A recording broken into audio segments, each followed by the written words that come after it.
Emîndariya giştiya henekesê daxuyaniyek taybet derbarê kiryarên PYD der heqê malbatekî Kurd li gundewarê Dirbasiyê derxist û tê de êrişa PYD ya hovane li ser wê malbatê şermezar kir.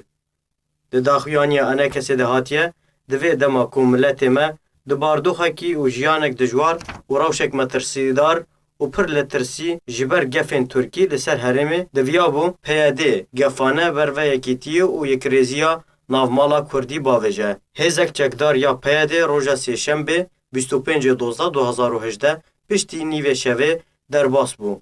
Demjimêr yekê şevê bi ser mala Hesên Musa ji gundê Dakûk yê ser navçeya Dirbasiyê de girt û lê ciwanan geriya bi mebesta revandina wan ji bo leşkeriya xwe ya neçar. Duê demê şevê de çekdarên PYD ve gulêyan avê te ser mala Hesên Musa Elo û kurê wî bi navê Yusuf birîndar kir. Piştî birîndarbûna wî PYD ew girt di rewşekî birîndarî dijwar de radestî malbata wî kir. Malbata Yusuf ew veguhesta nexweşxaneya bajarê Hesekê ji bo wergirtina çareseriyê. Encumaniya Niştimaniya Kurd li Sûriyê daxuyaniya xwe de ev kiryara grupa çekdar bi tundî şermezar kir û da zanîn ku ev kiryara PYD dikeve çarçoveya binpêkirin li dijî mafên mirovan û daxwaz ji PYD kir êdî bes kiryarên nemirovane û neberpirsiyar derheqê milletê me de bike û bang li Hêzên Kurdistan û Rêxistinê Mirovayî kir û daxwaz ji wan kir fişarê bikinin ser PYD da ku dev ji van kiryarên xwe bi awayekî temamî berde.